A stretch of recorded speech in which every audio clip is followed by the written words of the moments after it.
Today on Forbes, AI is making the internet's bot problem worse.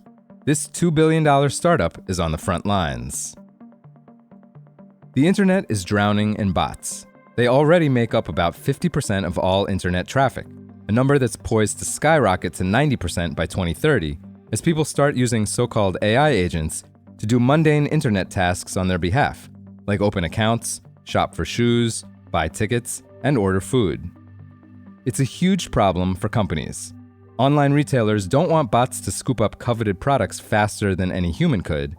Banks need to make sure fraudsters aren't able to take over accounts, and social networks want to keep out impersonators.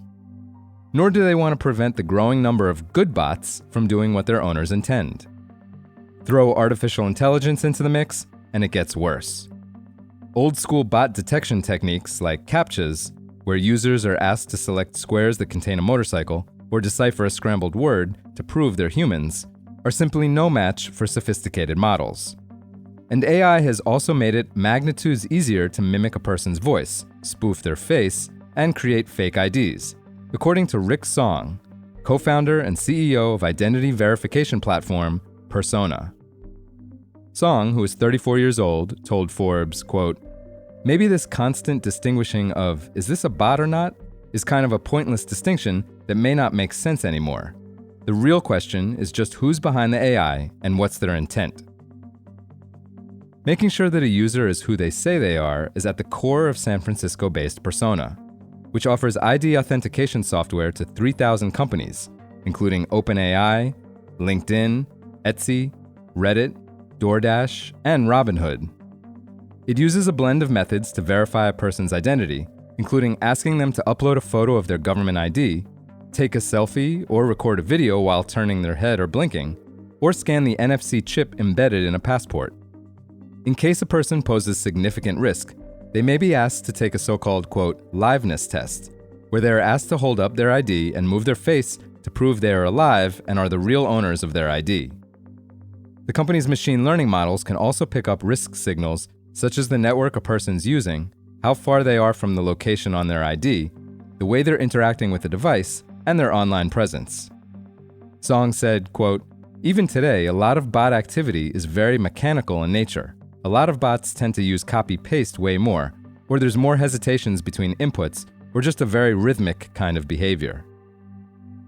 Founded in 2018, Persona announced last Wednesday that it has raised $200 million in Series D funding, led by Ribbit Capital and Founders Fund, along with participation from existing investors Co2, Index Ventures, First Round Capital, and Bond.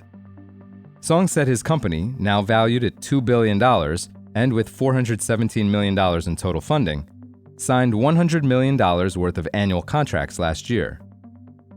Persona's success stems from building customized verification processes called, quote, flows, that cater to its customers' specific needs and are adjusted based on the precise use case and risk level a person presents.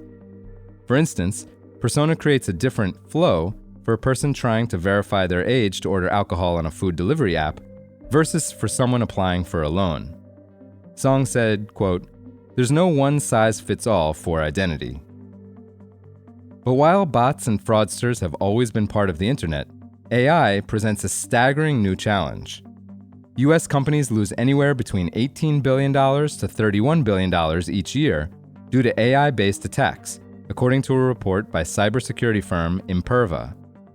Global losses from bot attacks, where scammers run up server costs, range from $68 billion to $116 billion. One way bots attack businesses is by creating fake accounts that can cash in on incentives like referral credit, discounts, and promotions. For full coverage, check out Rashi Srivastava's piece on forbes.com. This is Kieran Meadows from Forbes. Thanks for tuning in.